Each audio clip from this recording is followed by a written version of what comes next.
Hi, baby. Are you ready for chapter 3? It was Skye's favorite time of year, the rainy season. Every afternoon you could hear the thunder rumbling softly off in the far distance. Closer and closer it would move over the sea and make landfall just about dark. It was such a peaceful way to end every day. Hearing the gentle rain fall upon the garden, there was nothing that was required to do except sit back and enjoy the sweet smells and the cheery sounds of the water plopping and pinging all around. And then, right as the sun set, streams of sunlight would break through the clouds and create the most spectacular rainbows. Oh, what a beautiful sight! She didn't even have to water the cucumbers. Evening after evening, Skye would look up and wonder where the rainbows went. She imagined all of the busy cities, the vast oceans and exciting places that laid out under the rainbow's path. She longed to see all of the wonders of the big world that the rainbow effortlessly floated over. The more rainbows Skye saw, the more she wanted to follow and see the rest of the world. Now, of course, Skye had heard stories from other gnomes hiding their golden treasure at the rainbow's end, and she started dreaming about following the path of the rainbows. She could explore the wide and wonderful world, and when her travels was through, she would be at the rainbow's end where the gold treasure was stored. Adventure and riches. I must go, she thought. The next day, Skye spent readying herself for her journey. Papa Salty saw what was going on, but was not surprised. Sad, yes, but not surprised. He saw her watching the rainbows night after night, and he saw her growing restless. It had not been so long ago that he was the one with the itch to wander and see the world, and now the day had come for his daughter's turn to set off on a grand adventure. Being a seafaring gnome, he knew much about what Skye would need to take on her trip, so he resigned himself to Skye's decision and helped her get ready. They had supper early that evening, so Skye would be ready to set off as soon as the rainbows appeared. And during this rain shower, Papa hugged Skye tightly and told her goodbye. He was glad it was raining, to cover up his tears. Suddenly, the sun's rays broke through the clouds and revealed the most beautiful rainbow of the season.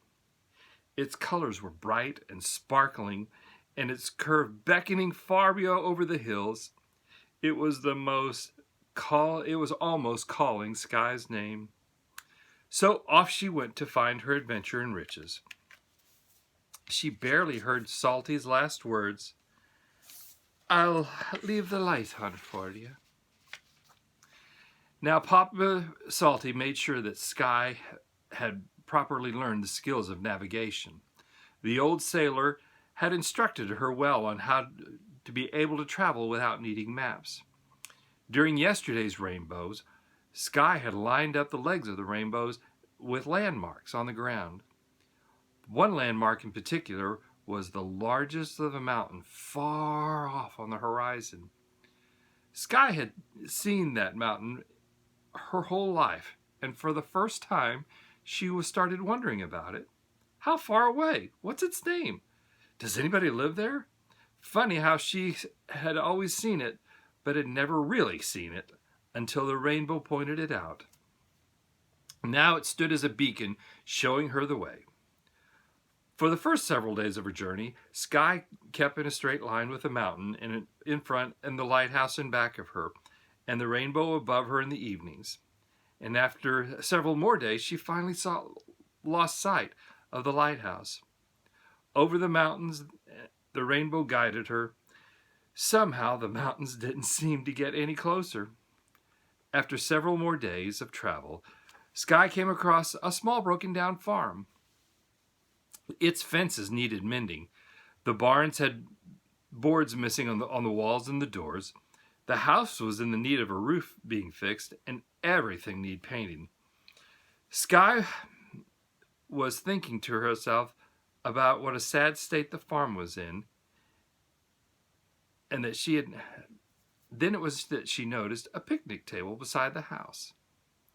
It had a small pot filled with gold. Her mind went racing with a question. Is this my pot of gold?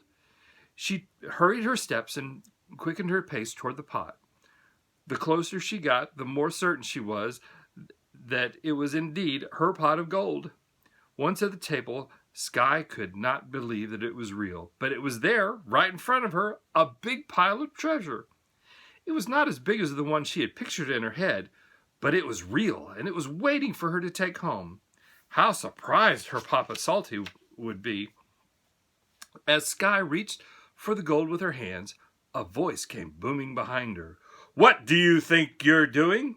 Skye turned around to see a large family coming out of the house. Seeing such a large group of people surprised her. I ask, what do you think you're doing? Boomed the father of the family.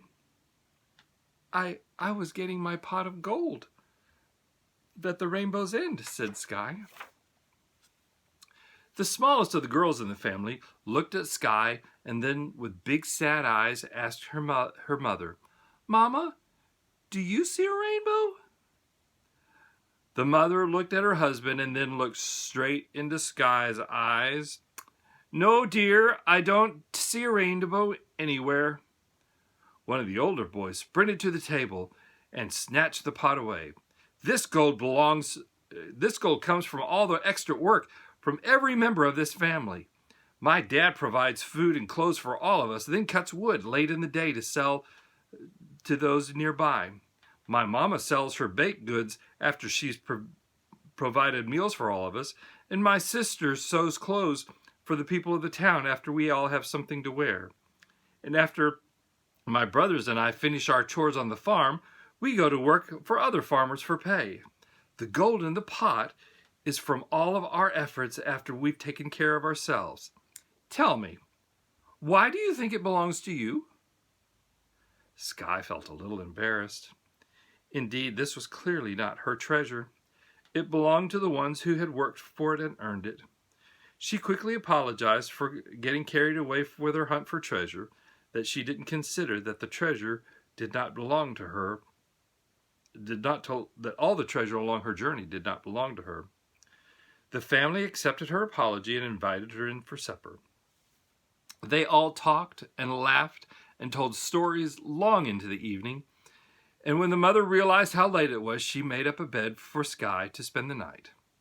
As Skye drifted off to sleep, she thought about the wonderful food and company and the conversation.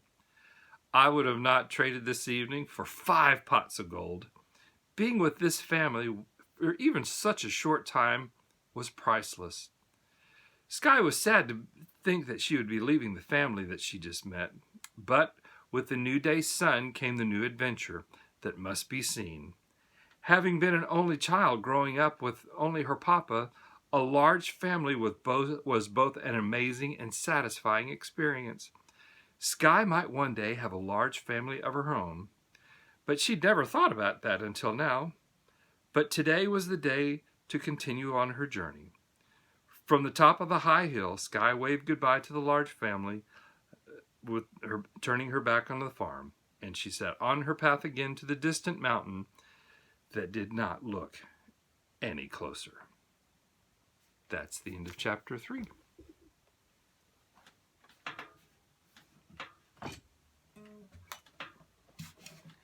And now for our evening song. You got the sleepy blue eyes, sleepy blue eyes, sleepy blue eyes looking up at me. You got the sleepy blue eyes, sleepy blue eyes smiling at me, smiling at me. You got the sleepy blue eyes, sleepy blue eyes, sleepy blue eyes smiling up at me. You got the sleepy blue eyes, sleepy blue eyes smiling at me, smiling at me. It doesn't matter to me if you're 103. You'll always be my baby. Good night, baby. Papa loves you.